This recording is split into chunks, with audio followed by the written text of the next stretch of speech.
Now, the nice guy, as I define it, is a man who internalized at a very early age, usually in childhood or infancy even, an emotional belief system that we're not okay just as we are.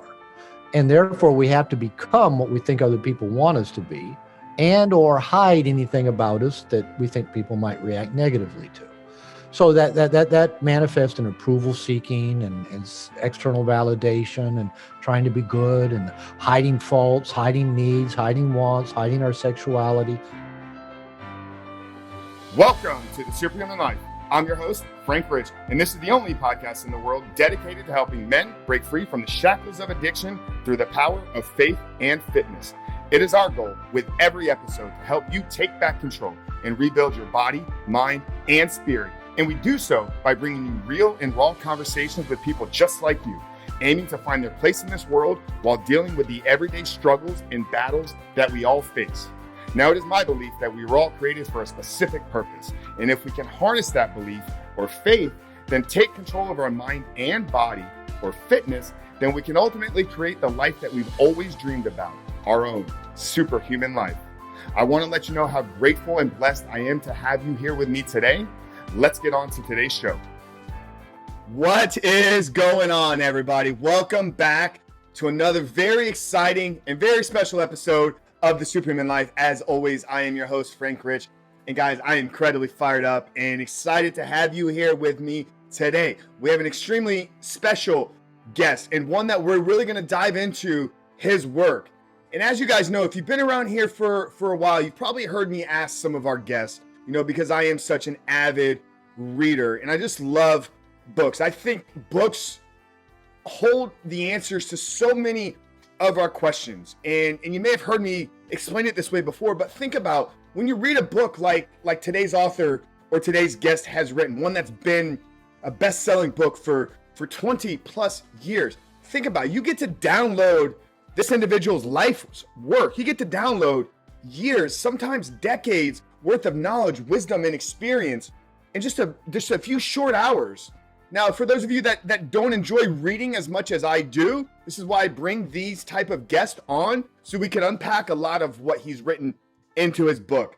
But you've heard me ask other guests before, what are top 5 books for men? What are 3 books that you recommend to guys that are struggling with whatever that particular guest is talking about, whatever their level of expertise. And the author of today's book or this book in particular has probably been the most recommended book on this show and on this podcast. And it is the book, No More Mr. Nice Guy. And my guest today is Dr. Robert Glover. So for those of you guys who don't know who Dr. Robert Glover is, Dr. Robert Glover is an internationally recognized authority on the nice guy syndrome. He's a frequent guest on radio talk shows, podcasts, and has been featured in numerous local and national publications. Now, through his book, online classes, workshop, podcasts, blogs, and consulting work, Dr. Glover has helped change the lives of countless men and women around the world. Now, as a result of his work, Dr. Glover has helped thousands of nice guys transform from being passive, resentful victims to empowered, integrated males. And along with these personal changes have come similar transformations in these men's professional careers and intimate relationships. Dr. Robert Glover is also the creator of Dating Essentials for Men and is the director of the TPI University. Now, in today's conversation, Dr. Robert and I go deep. We go deep into his book, what led him to 20 years ago, begin this journey of helping guys break out of nice guy or recover from nice guy syndrome. Now, for those of you that are maybe sensitive to a little bit of language, let me warn you, obviously here on the podcast, we address the serious and sensitive topics. We have conversations that others are not willing to face. And I pride myself on bringing those real and raw conversations. Now, I'm not one that enjoys or uses, profanity or I try to abstain from it. I'm not perfect by any means, but I don't ever try to hold a guest back. I want to bring the real guest to you, and I want to give them a platform to share what they're doing and really speak from their heart and speak from their core. So I never hold anybody back, and I want them to I want them to feel free and open in what they can share. So I do need to warn you guys, if you're sensitive to language, if you're listening with children, Dr. Robert Glover does not hold back. So just a fair warning for you guys.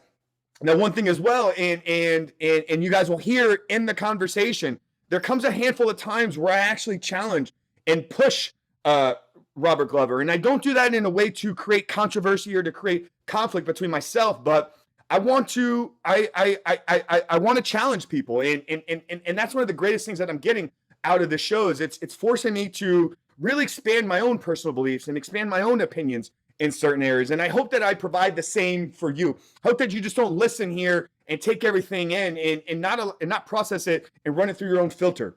So that's one word of encouragement for you guys is obviously take what works for you, take what doesn't work for you.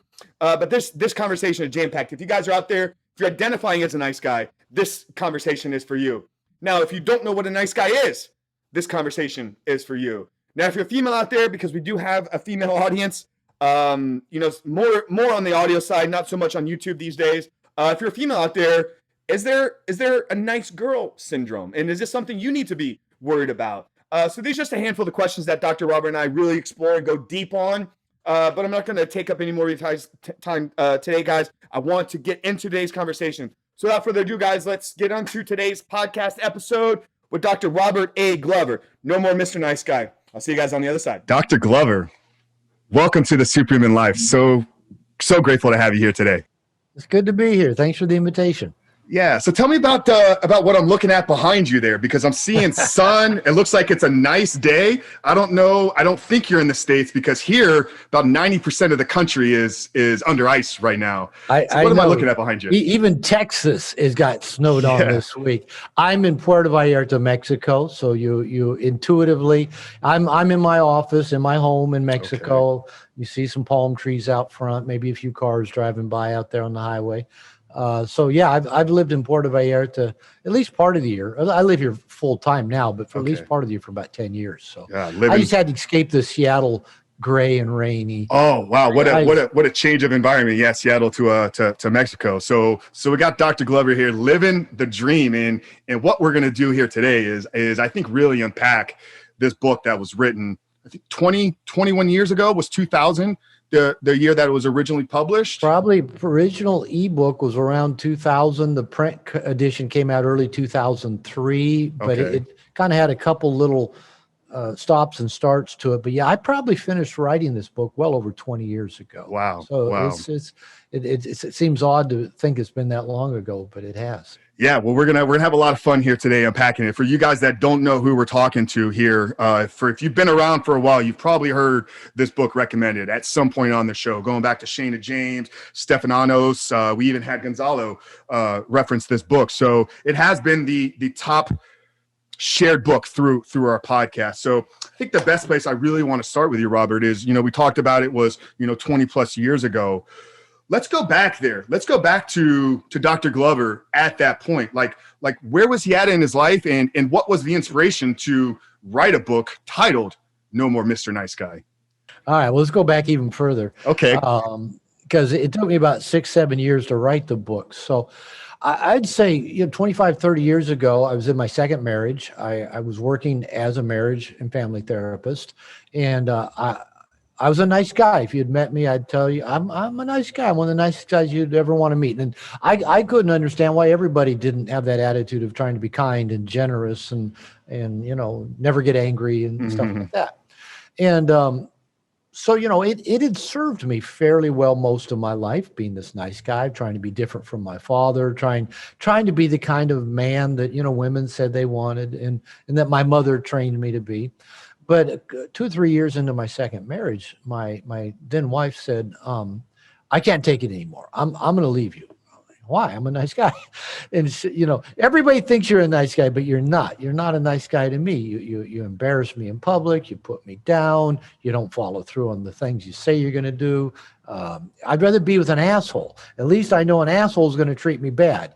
You treat me good, and then out of the blue, I'm not expecting it, and you do hurtful things to me. And I thought, okay, I need to go get help. She's the one who's angry all the time, moody all the time, never happy, never wants to have sex anymore. And I thought, okay, I didn't want to lose the marriage, so I went and got help. And luckily, I landed in some really good situations. I actually went looking for help to figure out why being a nice guy didn't make my wife appreciate me more and want to have sex more. So I landed in a 12-step group for sex addicts and quickly found out I wasn't a sex addict. I was not having enough sex to be a sex addict. But it was like the best place for me because it's like 8, 9, 10 guys who really were out of control in a lot of areas of their life. And for the first time in my life, I just started opening up and talking about me, just, revealing stuff about me. I grew up in a fundamental Christian church. My father was critical. I grew up just always hiding everything about me. And so for the first time in my life, I'd go to these meetings and I'd just tell stuff about me I never talked about before. And they said, "Thanks for sharing, Robert." I go, "Hey, this is pretty good. I like this. This is cool." And I also started working with a counselor at this time. And I remember the very first session I ever had with this counselor, is a woman counselor.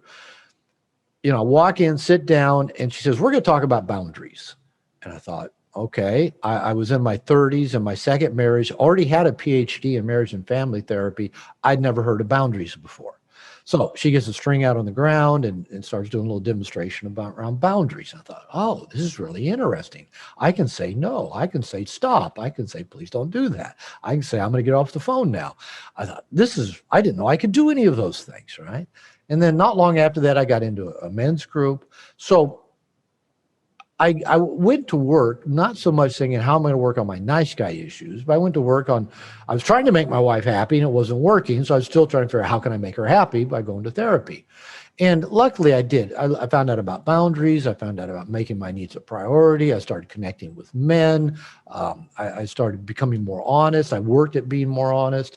And as I was doing my own work and beginning to see changes in myself, I began to be aware that guys coming to me with their wives or girlfriends for couples therapy were saying the same things I'd said about their wives and girlfriends. I'm a nice guy. I treat her better than her ex. I'm raising her kids. I give her everything she wants. It's never enough. It's never good enough. She's never happy. She never wants to have sex. She's not, she's always angry. When's it going to be my turn? And I thought, man, I can finish these guys' sentences for them. And at the same time, I would hear from the single guys that would say, hey, I'm a nice guy. That's what girls all say they want. They want a nice guy. But when I'm a nice guy, they just said, oh, you're my friend. And they'll say, oh, some woman's going to be so lucky to have you someday. And I go, well, why don't you want to have me? I'm a nice guy. And so I started a No More Mr. Nice Guy group, probably between 25 and 30 years ago. Met every other Wednesday.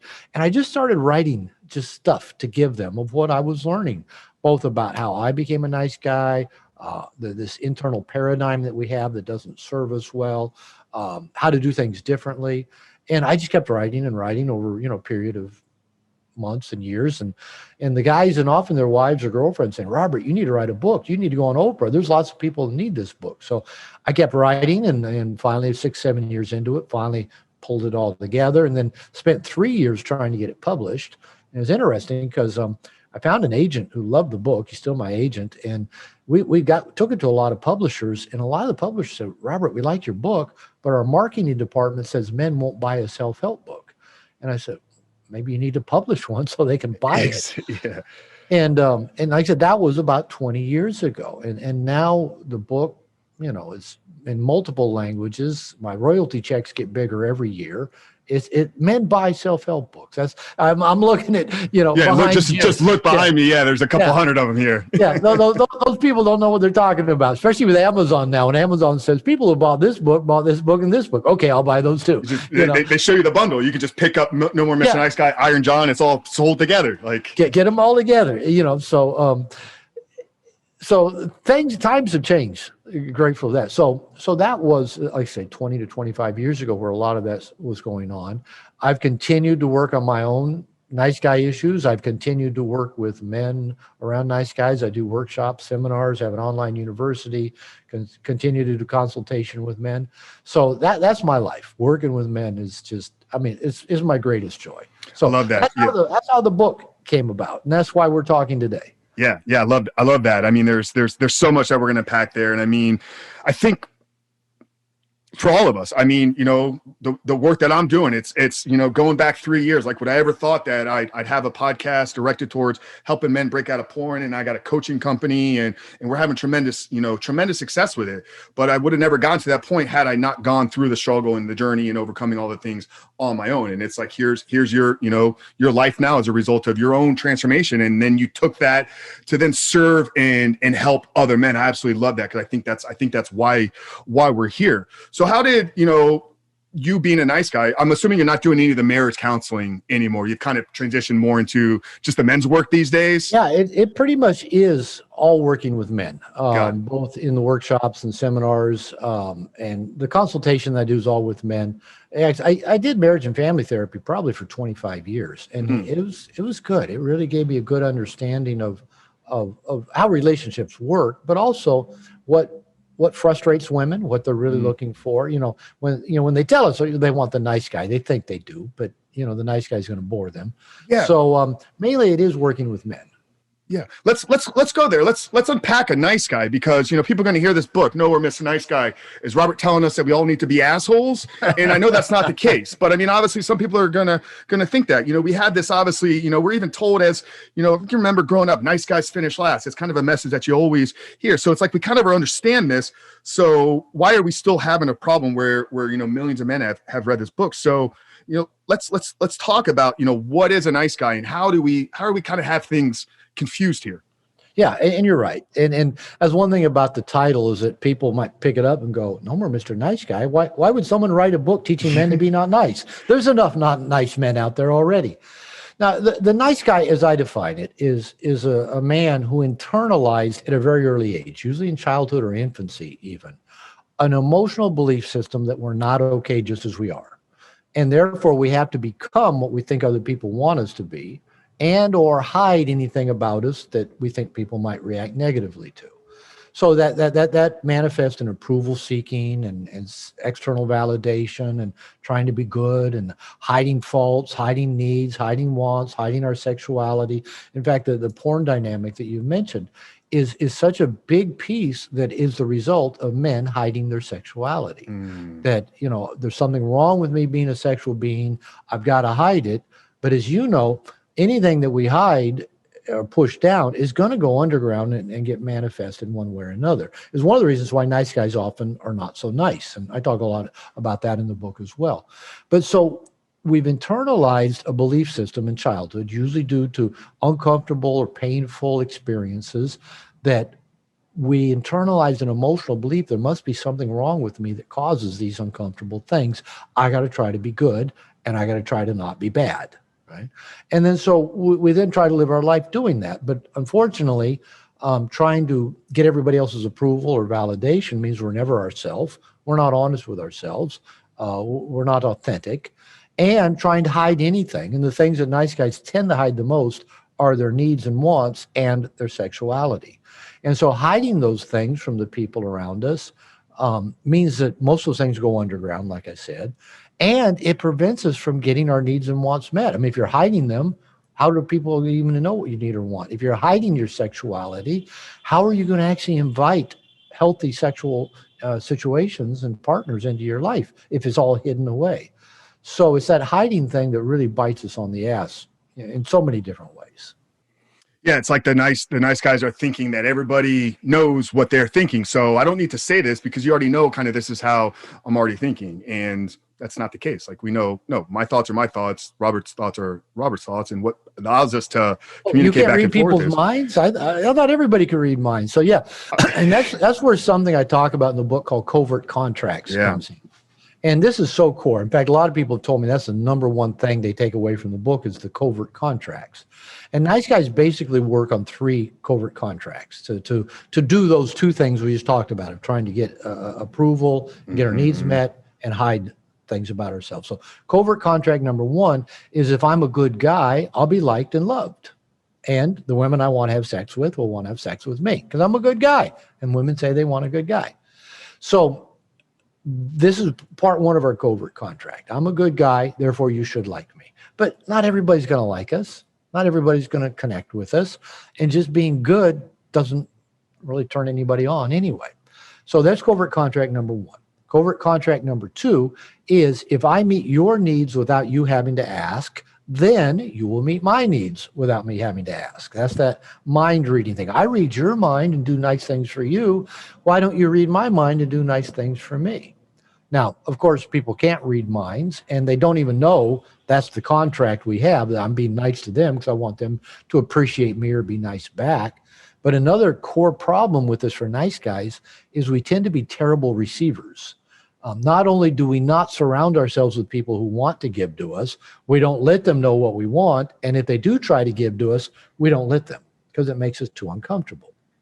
No, I don't need anything. Oh, no, I don't need any help. Oh, no, I can do it myself. Is that a fear of like being indebted to somebody? Like if I accept this from you, then I'm going to have to go outside of what I feel comfortable because you're going to ask me for this like later on down the road. That's one. I think there might be 2 or 3 reasons why. Because when I work with nice guys about making their needs the priority, I mean, they get a deer in the headlight look like that makes me a bad man. So there's a fear that I'll be selfish.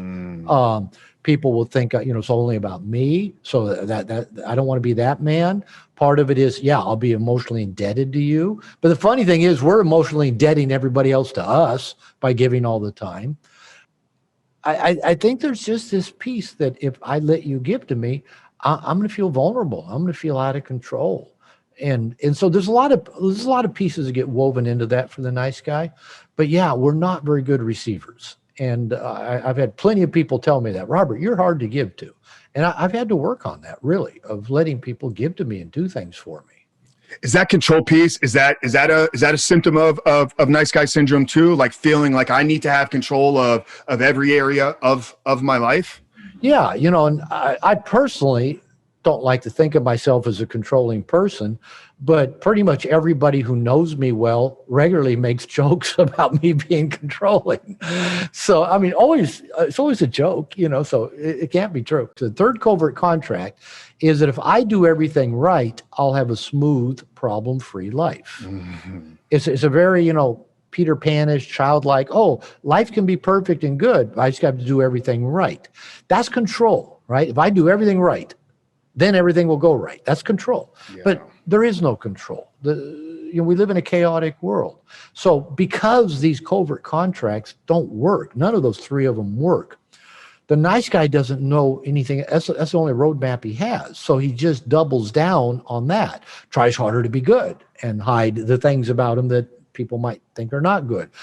Doubles down on, I'll do more nice things for you. I'll say yes to more things. Doubles down on, I'll just try to do everything right. I'll whatever that might be. I'll make enough money, or I'll be in good enough shape, or I'll whatever. I'll be good at my religion. I'll be a good dad. I'll do everything right. Then I'll have this smooth, problem-free world. None of them work. And because then when we just try harder, most nice guys end up feeling pretty resentful, often at times get somewhat rageful. We can be pretty passive aggressive. We can be pretty hurtful because what we're doing to try to get our basic human needs met of love and connection and approval and sex and happiness, those are just basic. The roadmap we're doing to try to get that doesn't work, but we think it should. And when it doesn't, we often turn not so nice. So it's like that nice guy syndrome leads you to like a temper tantrum type of thing. I mean, I've thrown a few of those. Yeah. Hey, wait a minute. You can't accuse me of that. I don't do bad things. Why are you accusing me? And the woman I was married to when I wrote No More Mr. Nice Guy used to call those victim pukes. And, where you just let everything build up until something sets you off and you just say, all those conversations you've been rehearsing in your head when you're so pissed off about you not getting what you want or them treating you badly or the double standard, all of that comes out at once. And the other person's going, what just happened? And I remember my ex used to ask me, how long have you been upset about those things? I go, I don't know, 6 months maybe. And it might have been longer. And she said, did it ever cross your mind to just talk to me about those things? No. I thought you'd get pissed at me if I brought them up. So, well, maybe you should just bring them up next time. Like it didn't even cross my mind. Hey, I'm upset about something. Let's talk about it. I just keep it in and just try harder, right? To get the situation to change so I wouldn't have to be upset about it. But trying to do that to change people, I've tried for a long time. It doesn't work. Yeah. This question, it just came to me. And I want to ask it. It has no real place in this part of the conversation, but you've mentioned your ex-wife now kind of 2 times, a handful of times, and I know you've moved on to, you have your third marriage now. Like, she obviously, the second wife was a fundamental piece of the book.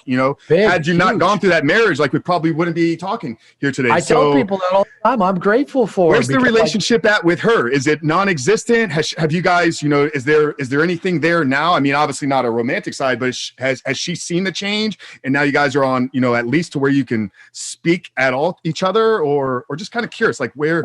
Yeah, we could. Okay. We don't in general, but yeah.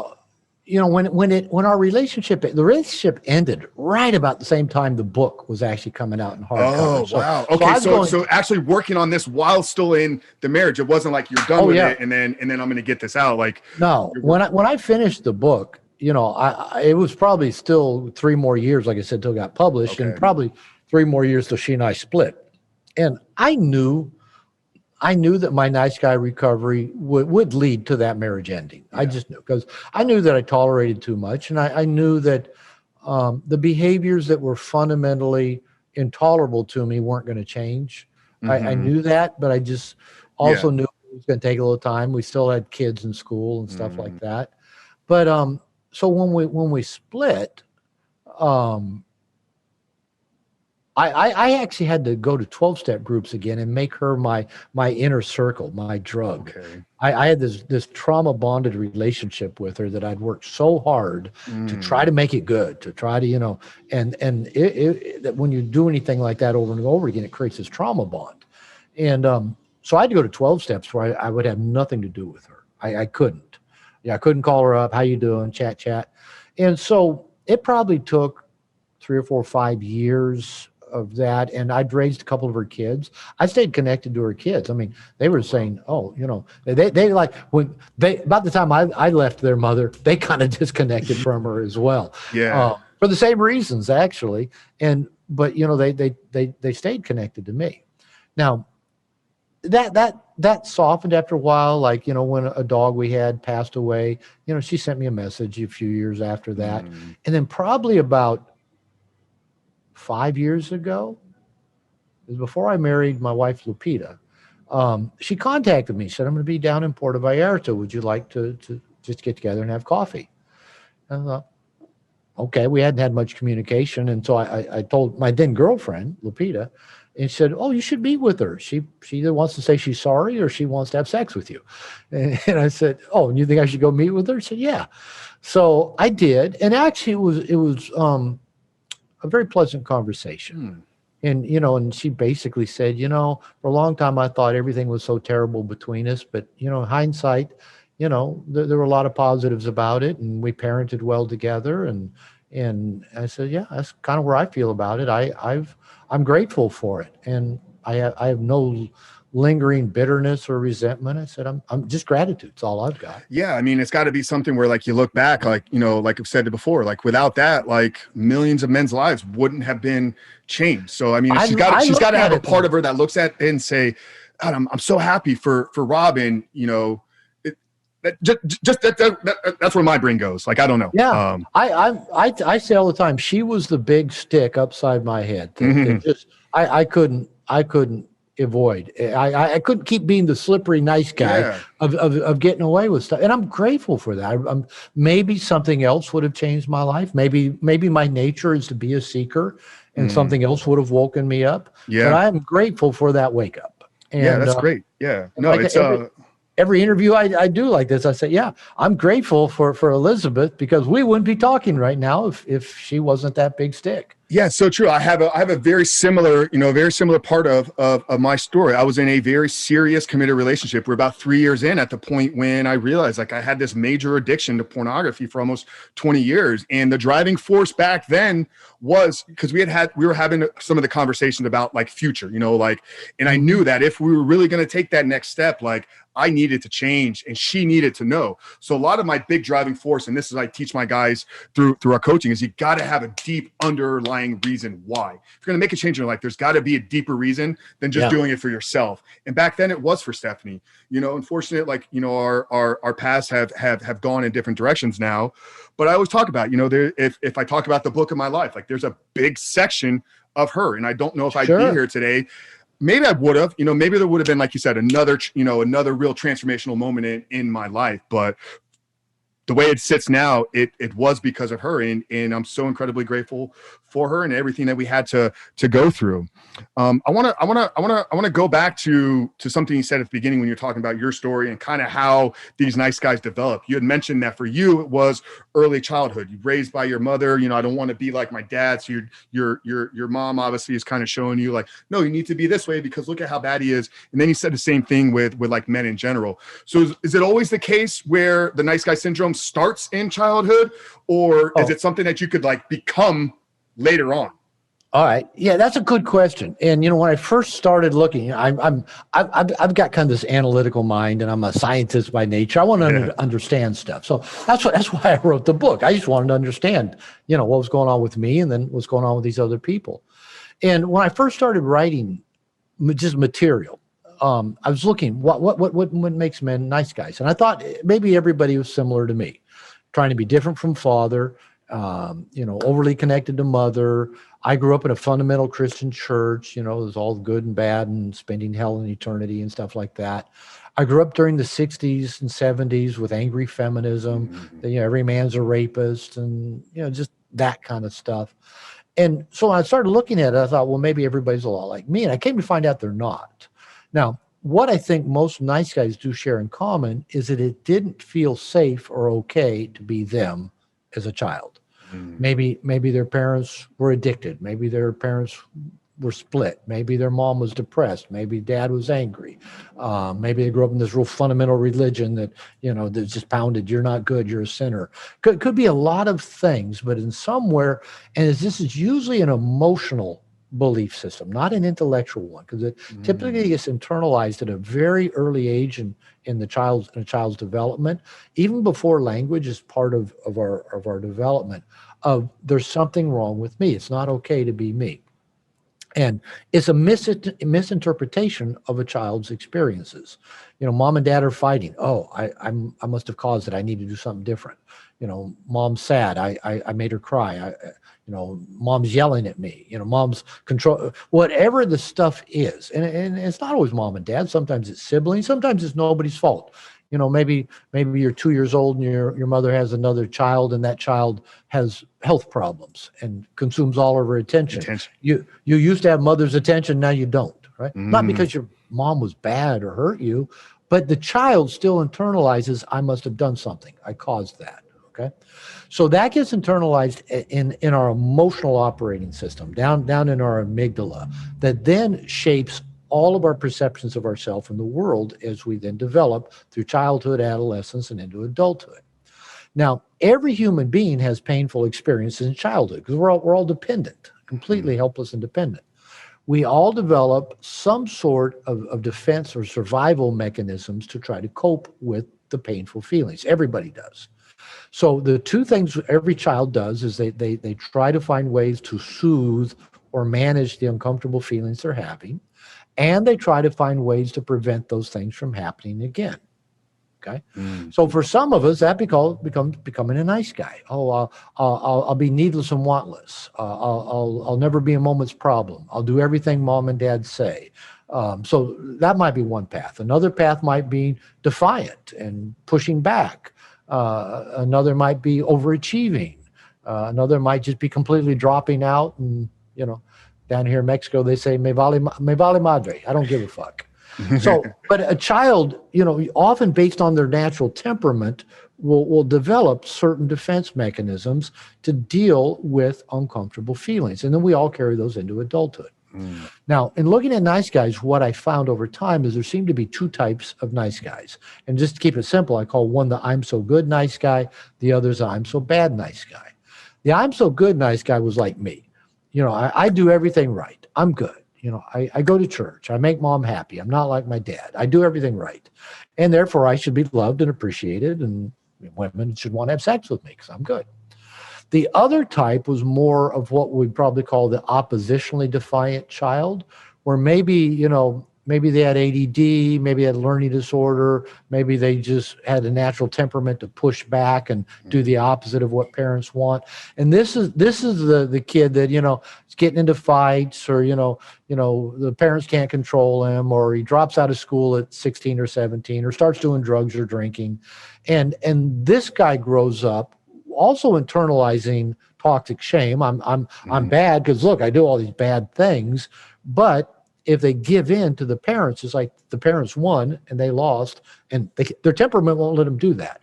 So these are the guys that go into adulthood and maybe like get in the military and get straightened out, or, get into recovery around addiction and get straightened out, maybe find religion, maybe get married and have a kid. And they say, I got to straighten my life out. So they then try to become nice guys. All right, I'll be nice. I'll try to make people happy. I'll hide those bad things about me. I'll be good. Now, these guys often believe they're just a moment away from people finding out they're not nice, that they're really bad. The I'm so good nice guy, it's kind of like all of their self-negative thoughts is kept in this airtight little compartment. Like, what are you accusing me for? I never do anything wrong. I'm a good guy, So they have two different ways they manage their shame. The I'm so good nice guy pushes their shame down and stays unconscious to it. The I'm so bad nice guy, their shame is up all the time, but the only chance I have is I got to be good. I got to be a good Christian. Got to be a good dad. I got to go make a bunch of money, or I got to stay sober, or whatever it may be. But they're afraid at any moment they're going to be found out. Now, the problem with both is they're not just being themselves and accepting themselves, warts and all, for good or for bad, light and dark. And they're still trying to be what they think they have to be for other people to like them, love them, and approve of them. Yeah, that's the third or fourth time you've talked about, authenticity and just being your true self. And I mean, it was a part of, your recovery. Like, your first time of actually talking about struggles was in these groups. Yeah. 12-step groups. Exactly. Yeah. So, I mean, can you just kind of talk, maybe expand upon like the importance of having a group of men or multiple groups, or being around in safe environments where you can, have these type of conversations? Something I stress. I mean, obviously it's the work that I do. Like, I create a safe space for men to come to me and talk about something that they haven't spoken to their wife about, or they've been struggling with this for 20 years. So I've created this environment for them. But I just love to hear kind of your, expertise on the role of a group and why men need to be vulnerable, and how can we, work through that. Yeah. When in No More Mr. Nice Guy, like, the number one piece of advice I give is don't try to do this alone. You did not become a nice guy in social isolation. And this nice guy thing, I'll figure it out. I can do it by myself, because we don't want to be vulnerable. We're afraid of being exposed. I always say, go find safe people. It could be a coach, could be a therapist, a men's group, 12-step group, your minister, maybe a best buddy, probably not your wife, girlfriend, or a family member. I have worked with women therapists, which was really very good, because, I grew up thinking women thought men were bad, and to have women therapists reflect messages back to me that I'm good, I'm a good human being. That was actually pretty powerful. So go find safe people. Now, I've done, when I was doing my core nice guy recovery work, I did the majority of that, some in just one-on-one therapy, but most of it in men's type groups. I was in one men's group for 4 or 5 years that, right. It was just amazingly powerful, just life-changing. Now, I'm, like I said, that was probably 20 to 25 years ago. And then, like, when I moved down here to Mexico and then got married, and so now, I'm living, with a woman, and my office is my home. I've learned Spanish. My wife and I only speak Spanish, but my Spanish isn't fluent enough for me to just like be social, really social with like a lot of Mexican people. And so I'm raising kids again, and then like COVID hits, and you can't. But even before COVID, I just realized I need a men's group. I don't have enough men in my life.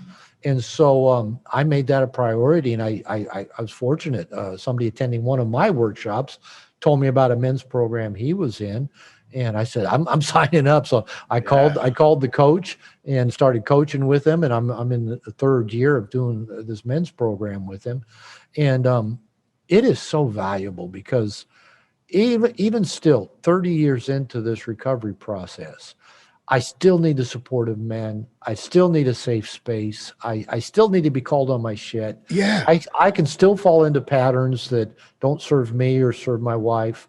And I need men, and I still need accountability. We all do. Yeah, that's how we're wired. That's how we're created. I love that you just said that, because I think so many people think like, oh, I just got this little problem. It's going to be a short-term fix. Let me jump into an 8-week program. Boom, I'm done, and I'm going to move on. And I don't have to worry about that again. That's not the case. Thing. That's such a guy thing. Tell me, how long is this going to take, Dr. Grove? 3-4 weeks? Yeah, I get the question all the time. How long is it going to take me to quit porn and reboot my brain? Well, the quitting porn part is going to take one day. Make a decision right now that's going to change your life. The recovery process is going to be a lifetime, because you're always going to have to remember that I was addicted to this once. I had a problem. I was chained to this thing. And if you don't live with intention and are not aware of where you've been, quick, you're just going to fall right back into it. So I do believe that any type of recovery has to become a lifelong process and journey. And it sounds like you agree with it exactly. Oh, I believe wholeheartedly. Like I said, I'm 65 years old, and I see myself doing this work till the day I die. I mean, why not? I mean, what else am I going to do? Go play golf and watch Fox News all day? I mean, got to be something else to do. We're here to serve, man. We're here to serve. So you talked about, and I say the same thing to my guys as well. Like, your wife is not your accountability. She should not be the one that you're talking through things with. So what is the danger in a nice guy trying to maybe have his wife or spouse or partner serve as that? Is there something that you can actually like speak to as far as how that can be a dangerous place to be in? Yeah, here's the deal. I'll come at it from a couple ways. With women, we're wired to want their approval in a certain way. And we're wired to want their approval because I call it's maintaining the possibility of availability, that they're going to want to have sex with us at some point. So we tend to always monitor certain things about ourselves that, I don't want to do this thing or not do this thing, that then she won't want to have sex later on. With men, we don't have that agenda, or at least in general. We're not going to have that agenda, especially with our buddies or say friends. We're not thinking, if I tell him this, he'll think I'm a total scumbag and never want to have sex with me again. Now, we don't break it down in our head that way, but that's true. With the men, we can tell them anything, right? Because we're not worried about the outcome. But for a lot of us, that's still a big process to learn to trust men enough to begin to open up and let them know everything about you. It's like I said, going to that 12-step program was so fulfilling.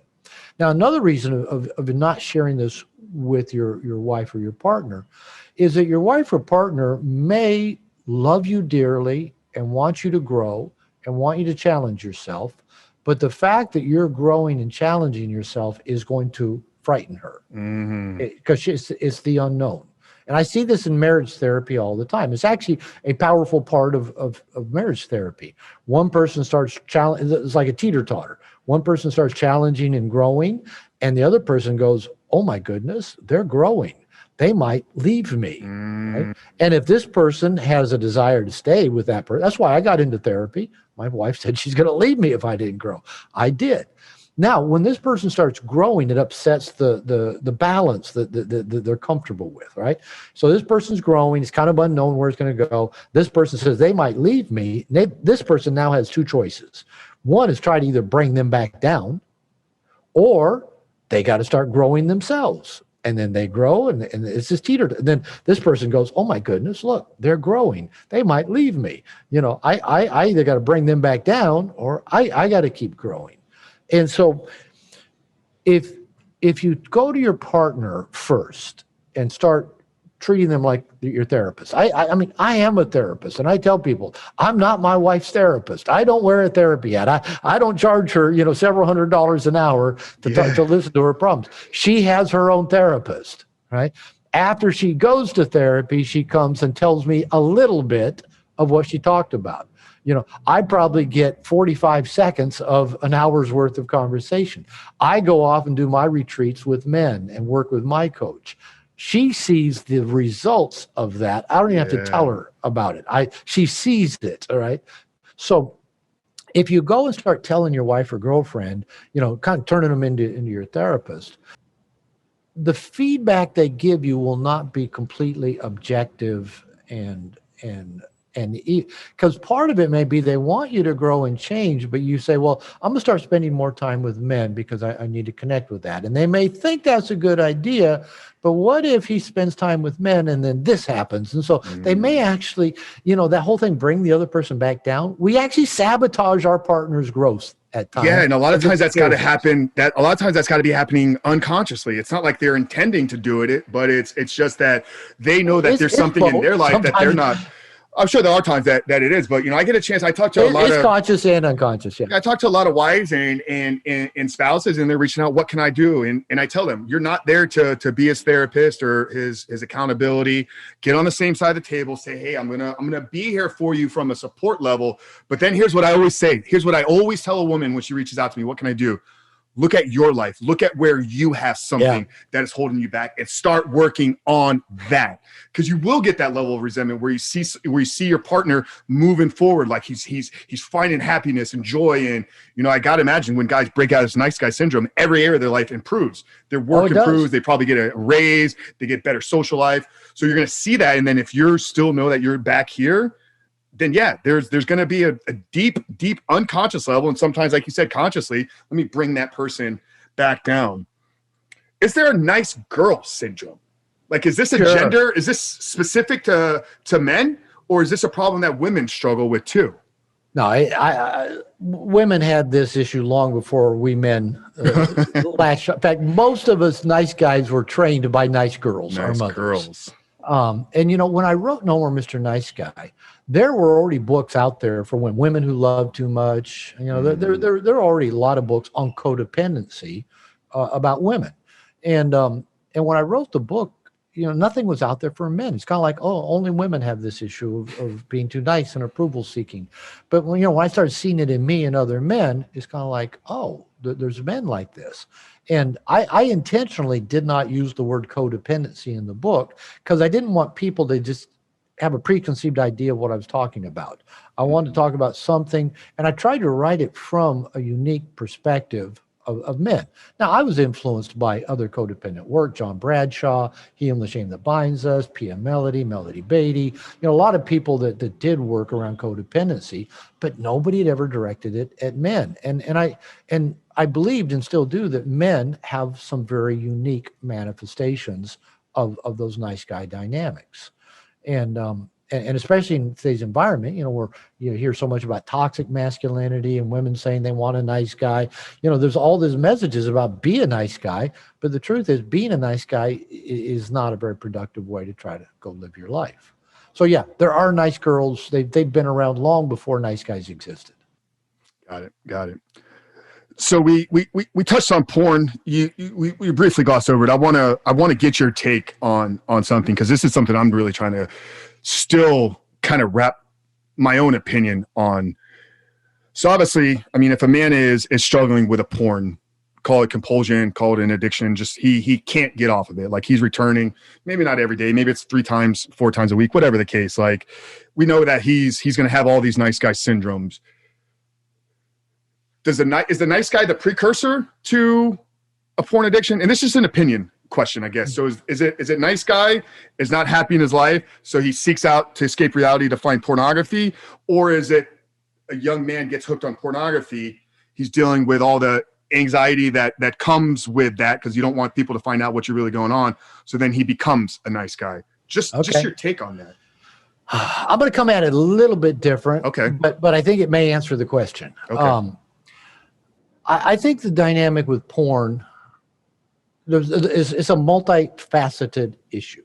If it was a simple issue, there'd be a simple answer to it. If there's a simple answer to it, you'd have a 1-hour session with people and they'd quit. Yep. One of the things they say about like I liked what you said, that how do you stop? Well, you stop in one day. And there's a saying in the addiction community that addictions are not a stopping problem. They're a starting problem. Everybody has stopped their addictions many times. Every guy that you've ever talked to around porn has tried to stop it before, but they always start it again. That's the problem. It's a starting problem. So as you say, the key is, how do you not start it again? It's easy to stop, but how do you not start it? So here's I think 2 things. This is my opinion. 2 things that play into it. One is that as a species, humans as a species evolved over a period of 1.5 million, 2 million years, where sex was available to every creature, men and women. We were tribal, communal. Every man had access to every woman had access to every man. So that instilled sexual variety. There was just constant sexual variety. And that's a part of human nature. It's part of Mother Nature. Mother Nature wants lots of penises and lots of vaginas. It's the best way to populate, the planet. Most animals do it that way, right? They put their penises in different vaginas. Bees and birds go to lots of different flowers to cross-pollinate. It's a good way to do it. It's wired into our DNA. Now, around 10,000 years ago, as humans, some of our ancestors quit hunting and gathering and wandering and being communal and started settling down and owning stuff, owning a plot of land, a tree, a cow, a goat, their wives, their kids. And that's the patriarchy that developed. Mm-hmm. Out of the patriarchy came religion that helped basically manage people's property rights. And most of the religions that came out really squashed down sexuality. Prior to that, most religions, tribal religions, tend to celebrate sexuality as a path to God. It was only more the Jewish, Islam, and Christian religions that put the lid on sex, that it's sin. God says don't have, but we're wired to have sex. We are wired to put our penis in lots of vaginas, and vaginas are wired to have lots of penises in them. We created this thing of one man, one woman for life that religion and culture tried to make happen. It's never worked. It's never worked very well. And humans have always craved variety in all areas. So even though, for example, my wife and I have a commitment to a monogamous relationship, we are sexually monogamous. It's a challenge because it's not wired into us to be sexually monogamous, but we choose to do it consciously. And so therefore, it's a very powerful growth machine for us. Now, we also do things. We have sex play that brings in, mental variety into our sex life, because variety is part of human nature. So what's happened, like I said, the two things that I think there's few things that drive porn, but so one of them is just this desire for variety. Now, the other piece is that we used to have access. Every male had sexual access. Then for the last few thousand years, society has worked hard to cut off men's access to vaginas. And even like making prostitution a crime. If it's between two adults, why is it criminal to have sex? But we've worked really hard to limit the access. Only the most powerful men got the access to a lot of vaginas. So we've limited access, we've limited variety, and we've piled shame on top of people. We've made them feel like they're bad people for having sex, for wanting to have sex. And so whether we stone them, threaten them going to hell, put a scarlet letter on them, put them in the stocks, slut shame them, our culture it tries to manage people's sexual behavior with shame. Okay, take this combination and then add technology to it, all right? We've got the built-in desire for variety. In the past, we had access continually. Now we don't, but we still crave the access and still crave the variety. We have tons of sexual shame, and so where most men are hiding their sexual selves, that feels normal to hide anything about you that's sexual.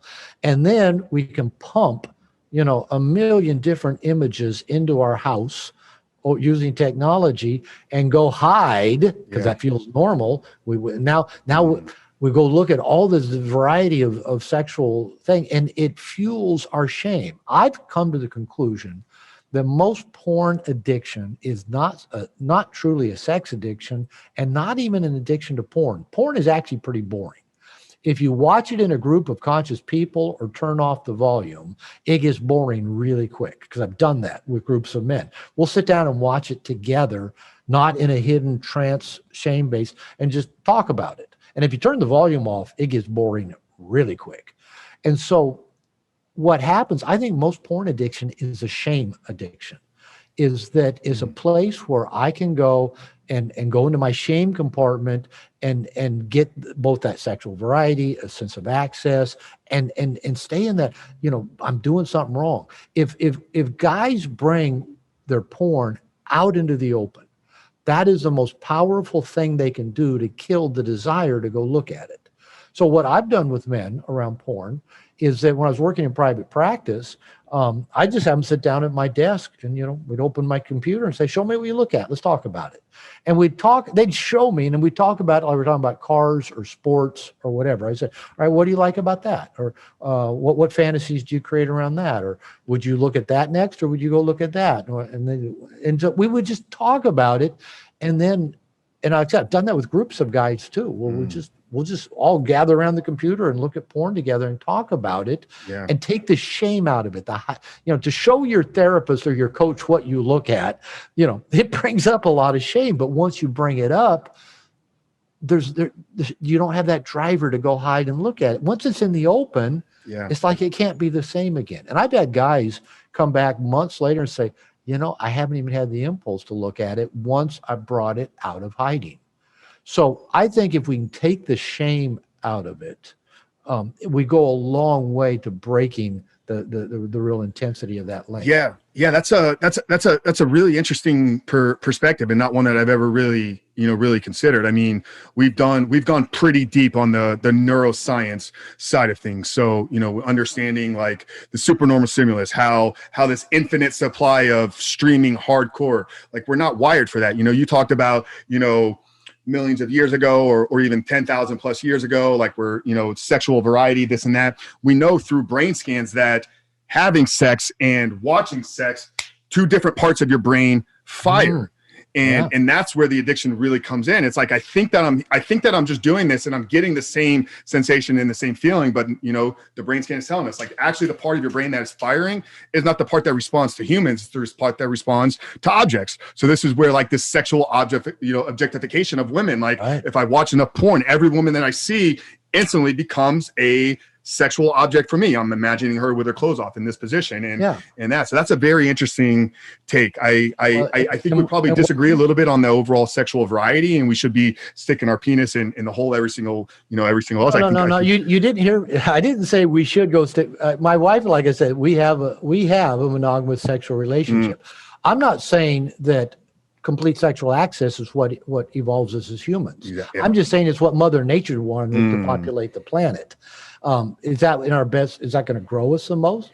Probably not. Actually. Not as individuals. No. I think one of the things that's really produced the as much human evolution as we've seen. Why are humans so much more evolved than every other animal?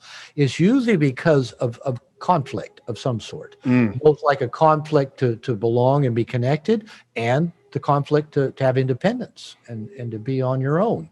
That forces growth. This thing that Mother Nature wired us to go put our penises in lots of vaginas. But I've decided to put my penis in one vagina consciously. That's going to grow because there's still, that impulse didn't just go away, right? So now it's going to grow me because now I've got to find ways to be more conscious and sublimate that energy into a different way. And you connect with one person spiritually, you both grow, and then there's obviously, a big part of why, the monogamous thing is it's marriage is not for the husband and wife, in my opinion, it's for the children. So if we're going to build a society, if we're going to build families, then you do need that monogamous, relationship there. So one thing I've heard you talk about here, and it's I don't think it's in the book, but I've heard you mention it and talk about it on another podcast, is our first sexual experience and how that shapes our view. So I'm seeing you nods. I think you know. Yeah, I think you probably watched Patrick Bet-David's interview. I love Patrick. Yeah, Patrick is the man. So that was a fun interview. Yeah. So can you expand on that a little bit? Yeah. What you shared with Pat? Yeah, because it really goes into what I was just talking about with the porn. And here's a question that I ask guys, and I asked women too back when I worked more with women, but mainly I ask men this. I'll say, close your eyes and think back to your first sexual memory. Now, it could be anything, it could be, you discovering your penis when you were 3. It could be, you're 4 or 5 and the neighbor girl, I'm showing you mine, you show me yours. It could be your first kiss. It could be your first wet dream. Finding Dad's Hustler magazine when finding you're 6 years Dad's old. Hustler, yeah. Dad thought he was doing a good job hiding it under the mattress. Like kids never look under mattresses for stuff. So, and then I would ask guys, all right, just think back to that sexual experience. Was it one that occurred in the open, that you could talk about, that you could go show your parents, that you go celebrate? Like I said, you could go get pizza. Oh, that's a milestone. We're going to get pizza. Or was it hidden? Was it secretive? Was it, did you not know what was happening? Did you feel guilty? Was it dark? Did you have, oh no, I'm going to go to hell. Well, I'll get caught.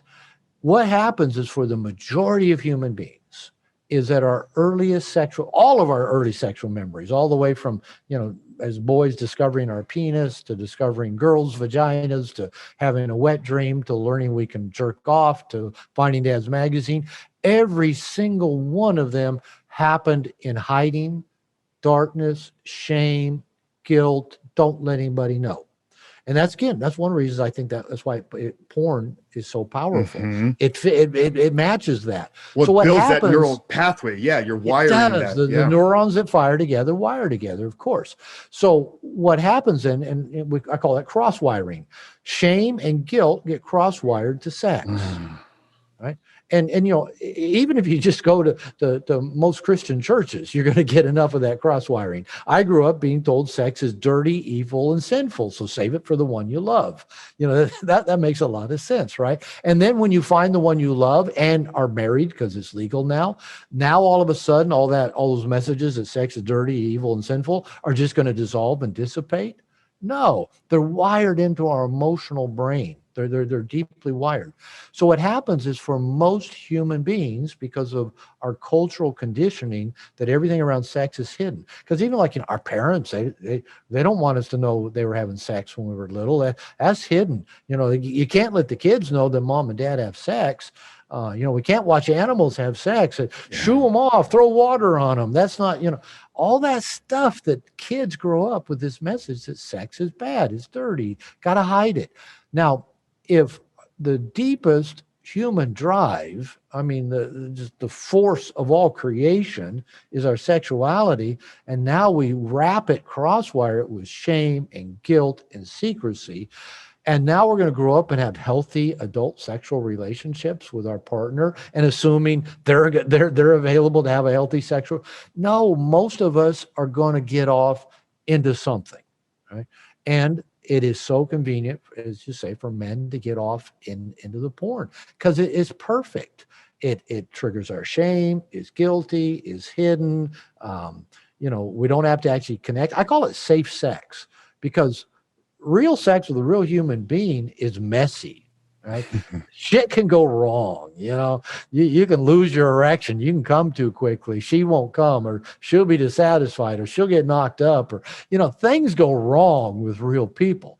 Things never go wrong when you're looking at porn, other than like your browser freezing or something, and you can't turn it off, and you might get caught.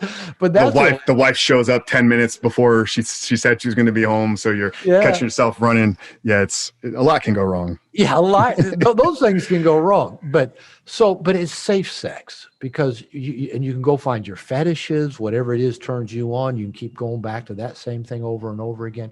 So I'm a big believer that everything we can do to take that layer of shame off of our sexuality, and that's a big work I've done as a recovering nice guy. Yeah, I had all of that sexual shame from my family, from religion, from culture.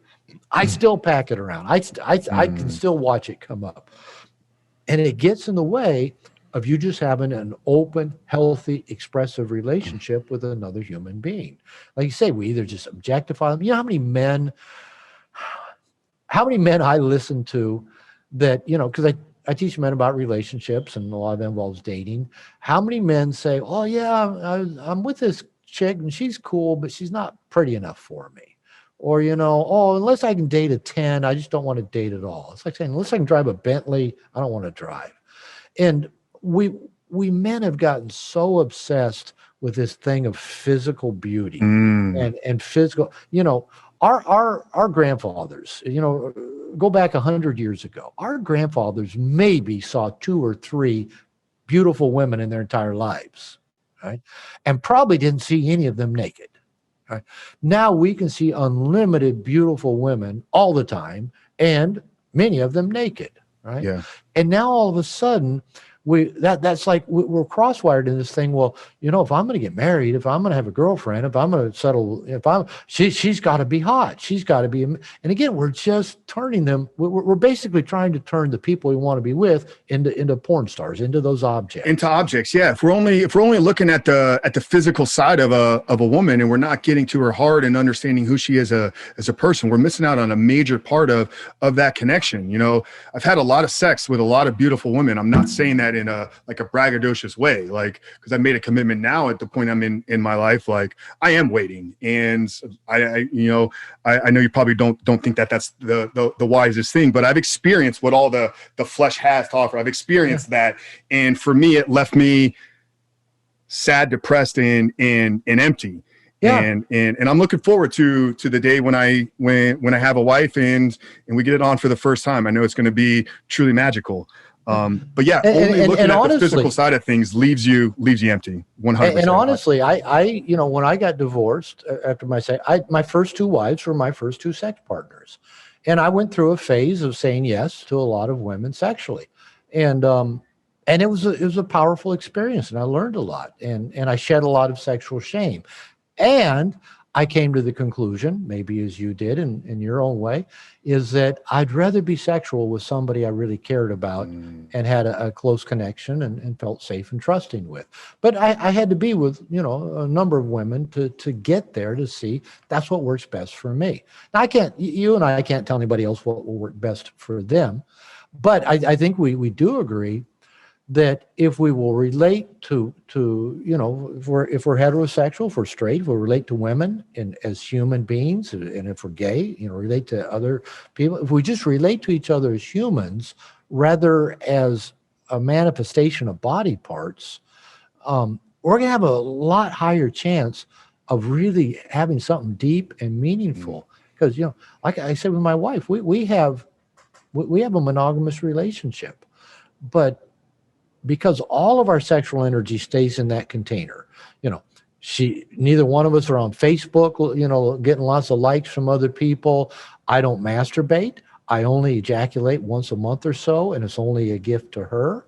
I don't flirt with other women. She doesn't flirt with other men. She dresses up. She always looks sexy, but it's for me. Yeah. And in that monogamous container, because we don't let any energy seep out to anybody else. Neither one of us.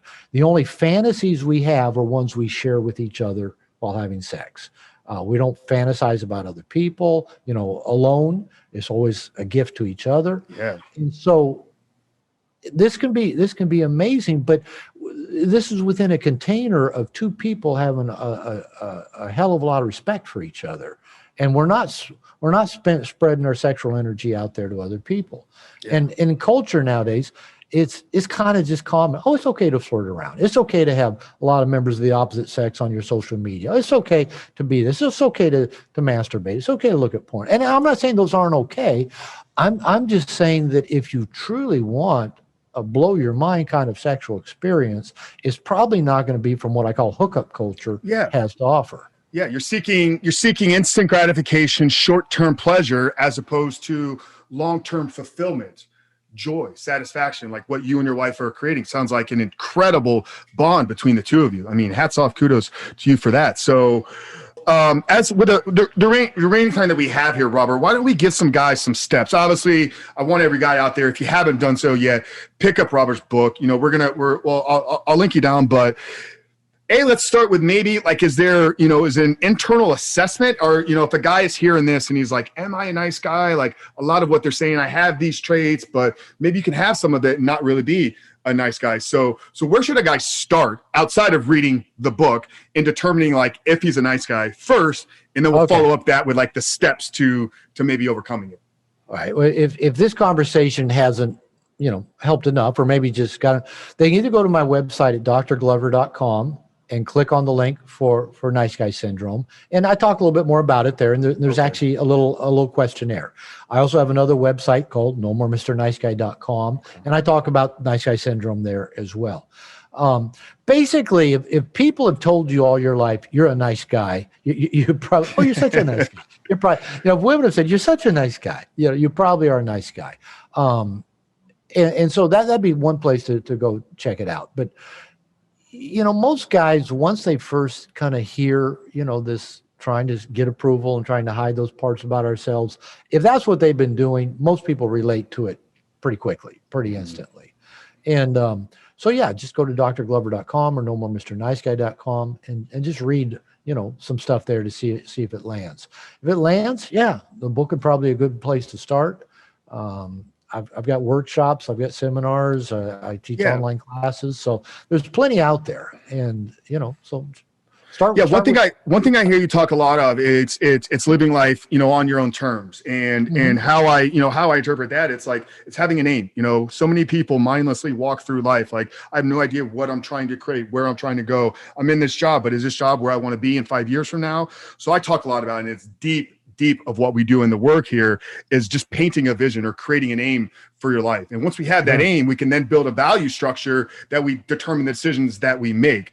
So I know this is a lot of what you talk about as well. So just talk to, if you can, just briefly, the importance of having a vision for the man that you want to become or for the life that you want to create. Like just kind of maybe speak on that in your own terms. Yeah. I do a visualization in most of my workshops, where usually pretty early on in the workshop, where I have everybody close their eyes and we get settled, and I take them on just a little journey. And the journey is it's into their best life.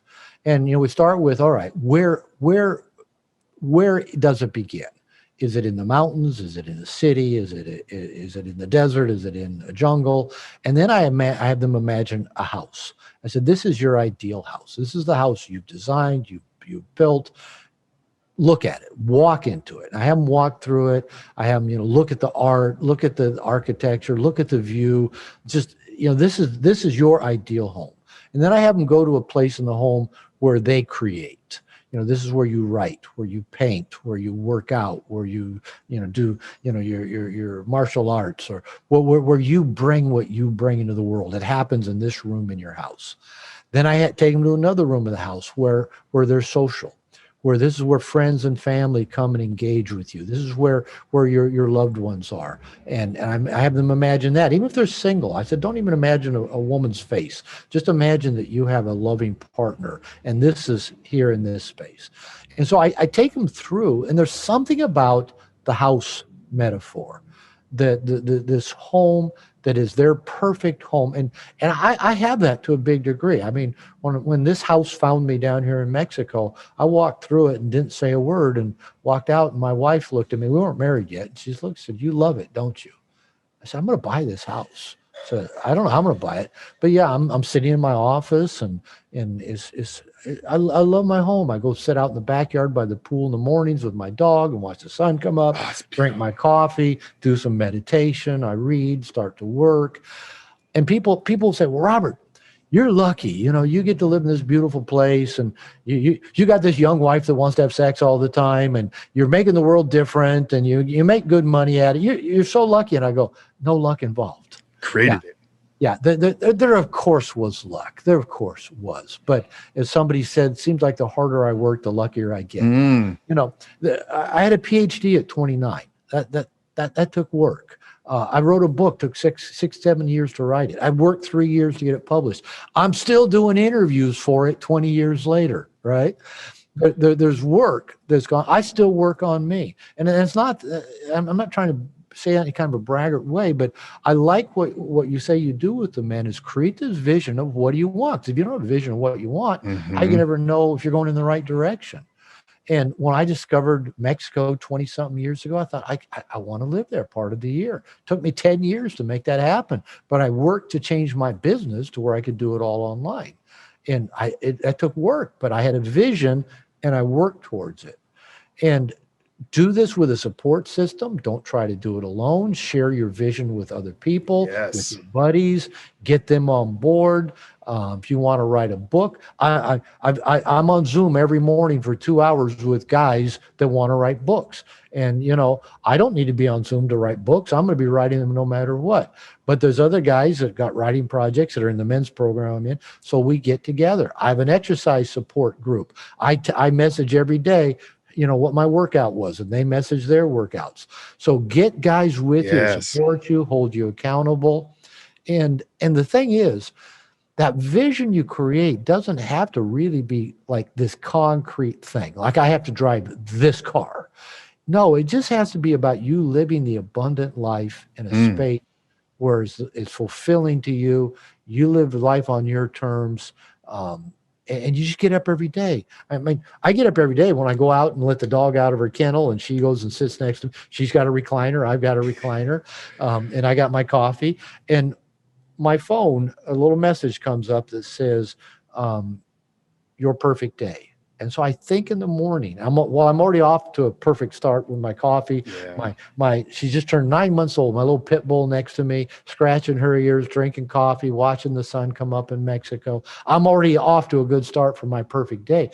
But I consciously think, what would make today an ideal day? What would make today? Would it include getting into the gym, spending some time with my wife, taking a nap, going to the beach, taking the dog for a walk in the park, communicating with my guy friends? What would make today my ideal day? I plan it every morning, because if I don't, it ain't going to happen, right? It won't happen. Yeah, you gotta live with intention. And the way that I love to talk about this, just bringing it back to neuroscience real quick, it's like this brain, this thing that we have here in inside of our skull.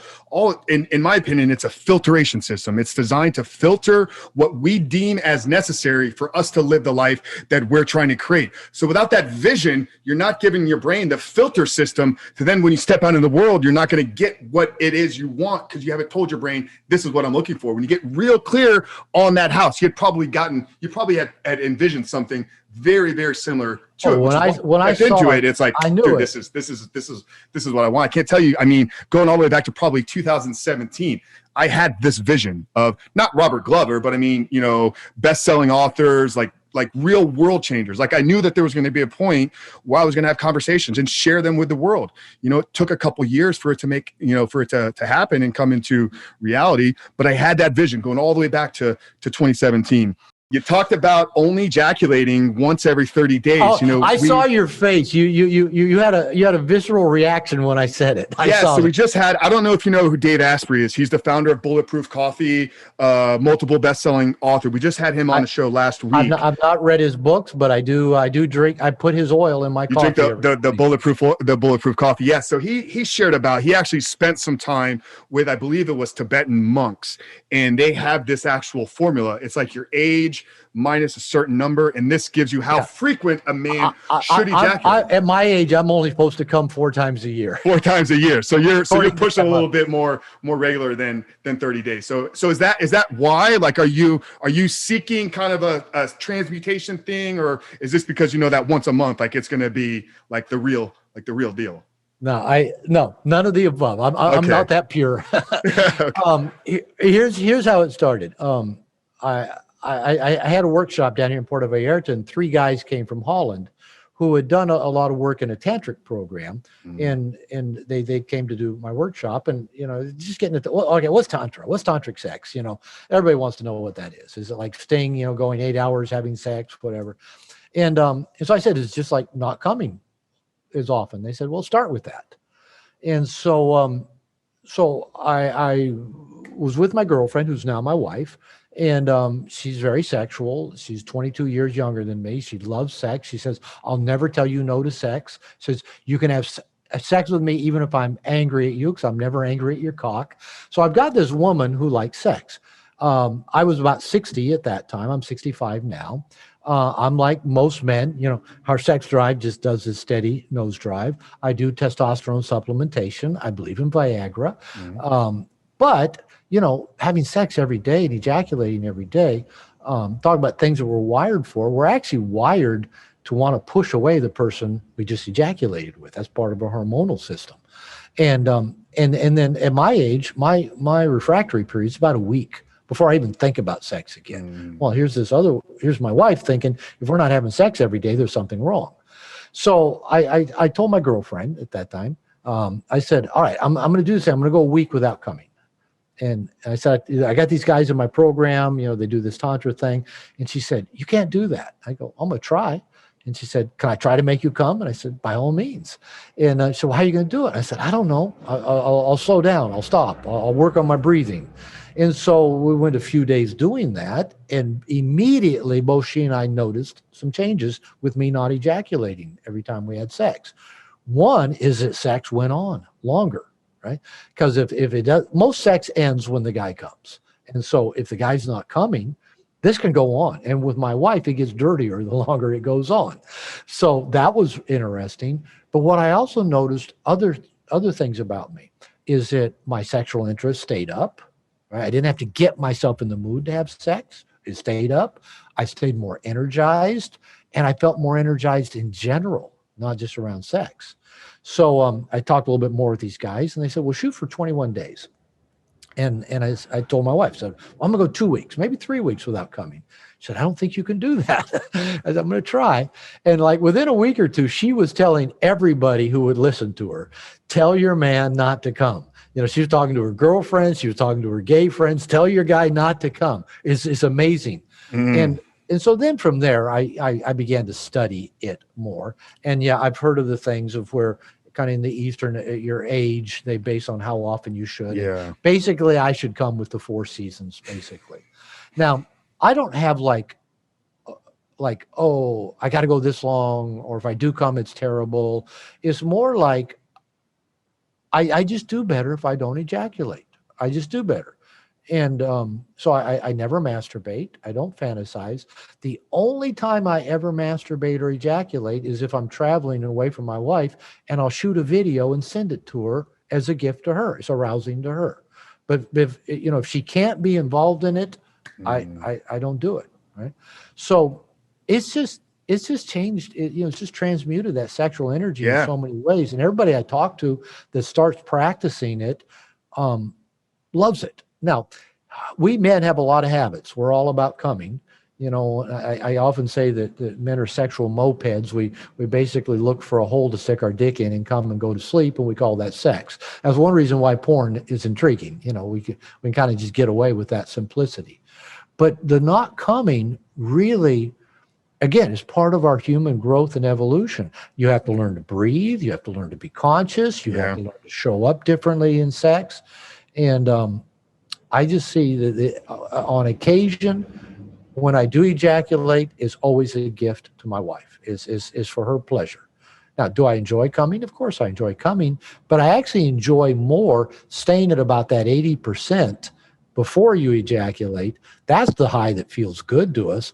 And I always tell men, why do we want to make that go away by ejaculating? You're going to ejaculate and have about 3 seconds of pleasure, but that other pleasure that you could have stretched for hours pre-coming that feels a hell of a lot better than just that little sneeze and a squirt.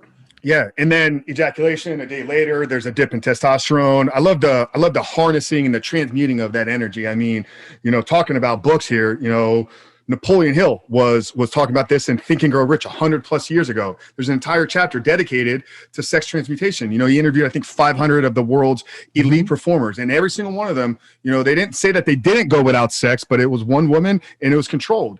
And they learned how to harness and transmute that. And I think David Data talks about it in his book, The Way of the Superior Man Is. Yeah, Data talks a lot about it. Mantak Chia, multi-orgasmic man, does a lot of really good breathing exercises. And I don't know how much or how familiar you are with like this no-fap kind of community. It's like a much younger generation. They talk about, I'm going to go 30 days and I experience these superpowers. It's like, no, you're just got all that energy that you've been blowing into towels for the past 5 years that's built up inside of you. Now learn how to create a vision for your life and move towards this. And what you'll be able to create will be truly remarkable. The whole idea of transmuting the sexual energy really is very powerful. Very powerful. And, it might sound a little woo-woo, but like here I am at 65, still regularly fucking, my wife and still having a good life and writing books and programs. And, so I believe in it. Yeah, Robert, I feel like I could talk to you for hours here. I'm so appreciative for your time. So let's just wrap it up here. If you don't mind, a couple, they're not going to be rapid fire, but you talked here, still writing books. So is there something here kind of, I mean, 20 years ago. So what's kind of new and, what's upcoming? And is there something we can expect from Robert here in the future? What are you most excited about? Another one that came out a couple of years ago now, Dating Essentials for Men, is, for single guys. And I'm working on one called Positive Emotional Tension that it might be bigger than No More Mr. Nice Guy. Because it relates to all men, and it's about what attracts women and turns them on. And the basic premise of it is that women have to experience emotional tension with a man to be attracted to him and sexually aroused and stay connected. But in general, we men don't like emotional tension. Right? We have emotional tension like we were just talking about. We want to make it go away right now. So if a woman's creating emotional tension, we want to kill it. And so the things you talk about, like living this big life, being comfortable in your own skin, living life on your terms, those things actually create an emotional tension in the world, and it attracts all things feminine. Women, money, opportunity, adventure, dogs, cats, babies is an emotional energy that is attractive to the feminine. Most of the men you and I work with, the biggest problem they have in life is they've never been initiated into a mature masculine where they're comfortable feeling uncomfortable. That's one reason why I don't come often. I like that the tension in me. I fast a couple times a week. I hear it's good for your cells, but it also is good. It teaches me to embrace tension and learn to move it in my body and transmute that as well. So when we get comfortable with emotional tension, we can really attract and turn women on in a very powerful way. Like I said, this isn't a bragging thing, but my wife and I have been married 4 years. By the time most people married 4+ years, their sex life is on the wane. And she would be happy to have sex 2 or 3 times a day.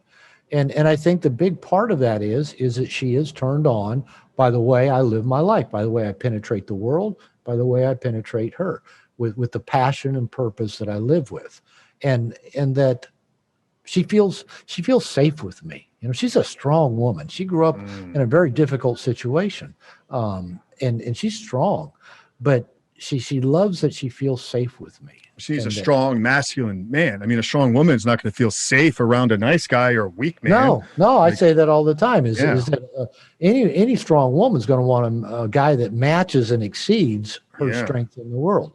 So that's what the positive emotional tension is about. Both talking about how we live in the world and penetrate the world in a powerful way, and how we penetrate the particular woman that we're with, and by creating positive emotional tension. And I tell men, if you don't create it, you won't attract anything to you, that whole law of attraction thing.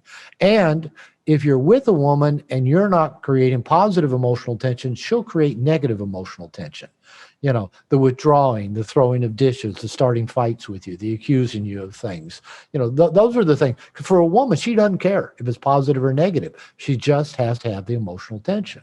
So, and then if we're trying to put out all that, trying to make all that better real quick because it makes us uncomfortable, we're just killing everything that lets her be turned on and connected to us.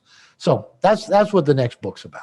Oh, I love that. We'll have to have you back on to promote that. And I'm going to send you, if you don't mind, last week's episode with Dave, because we did I want to hear that. Yeah. 75-minute conversation all on fasting. So fasting turns on what's known as cellular autophagy. That's the killing off of the old cells and the creation of new cells.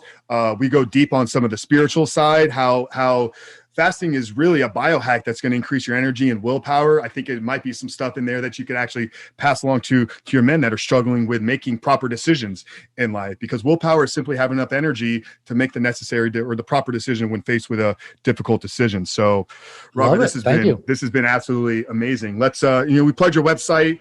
Where else can guys, if they want to hear more about Robert, where are you hanging out these days, or any of the social platforms or anything like that? I'm on social media, but my assistant does all of that because I don't love social media. That's a whole nother subject. Not a fan. Yeah. To me, it's a lot like porn. It just gives you an It illusion definitely of connection. can be. Yeah, it's you're looking at everybody's highlight reel and doing comparison, and you have no idea what's going on. I probably wouldn't have it if it wasn't the number one driver, for revenue. We have to use it through advertisement. I say that's my only justification is for business as well.